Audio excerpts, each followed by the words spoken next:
Defence Minister Peter Dutton will announce plans to develop unmanned submarines and upgraded missiles to counteract China's influence in the Indo-Pacific.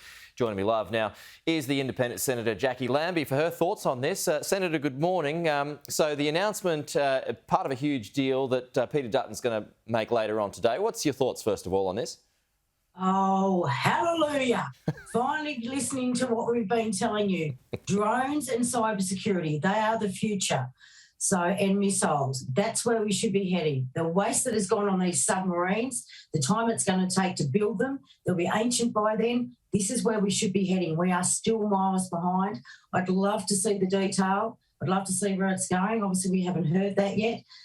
So the devil will be in the detail. How long are these going to take? Because we need them like yesterday. All that sort of stuff. So it'll be very interesting. I'll be very looking forward to what Peter Dutton's got to say today and the detail on that. So here I was, Senator, thinking that you were going to poo-poo it because we're still so far behind. And there you go. You got your hands in the air. We're finally on the right path. So you're happy about it? Yeah, absolutely. So I guess if he wants those military votes, and he's obviously been listening to the military, which I thought he would do since he's taken over, is that they're all telling him this is the future. It is drones, it is missiles, and it is cyber, and that's what we need to be attacking. That's what we need to be gathering to protect this country. So that's great to hear. So let's just hear the detail and see where we're going from there. We are on a timeline here.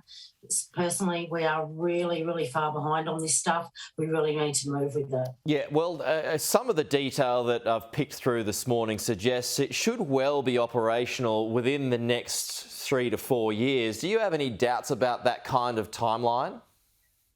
Look, I don't know what's going to happen in the next election. I don't know whether Labor's going to take this on, but we really need to do something about our defence here. We are a sitting duck. We are an island nation, and quite frankly, we don't have the capacity to defend it. And that's the truth of the matter. Whether it's boots on the ground or whether it's military hardware, we just do not have it. And we need to move really, really quick. So the quicker that whoever's leading or whatever, whoever the Defence Minister is going to be, whether it's Pete or not, the quicker that we can get this done, the better off we'll all feel about it. I'm quite sure. Part of this, of course, has to do with China's increasing threat in our region, particularly the Solomon Islands. We just had an opposition MP, Peter Kenneloria, on the show a short time ago too, reacting to some of these comments that Manisa Sogavare has said this week from the Solomon Islands. Some of it is really inflammatory, saying that Australia is just about threatening invasion by the Solomon Islands signing this security pact with China. He says Russia was not the aggressor in the Cuban Missile Crisis. What are your thoughts on some of this? And the invasion comment comes with Prime Minister referring to the deal as being a red line. Yeah, I think the Prime Minister to settle things down needs to come out and explain exactly what he's meaning by those words. Was he saying that to China? Was he saying that to the Solomons? The other thing that they did, what was really seriously wrong here, Pete, is that they had this really small window of opportunity a few weeks ago. Maurice Payne should have went over there and dealt with it, and they sent a junior minister over, and that was a slap in the face to them. That was a really, really bad move. They just can't seem to get things right, the Liberal Party, at this point in time. It was really disappointing not to see Maurice over there trying to fight this through and speak to them rather than sending Seselja over, which is the most stupidest thing I'm yet to see them do in the last few months.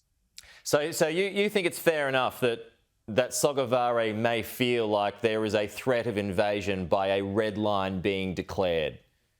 I think, you know what, the red line comment was enough. I don't think we've done enough over the past few years to make sure that we've kept the communication lines open with the Solomons. For it to come in and now to let China get in there, we missed this. That was our first port of call, and we completely, absolutely missed it. That's been really disappointing. And like I said, then they got the slap in the face by you sending over a junior minister.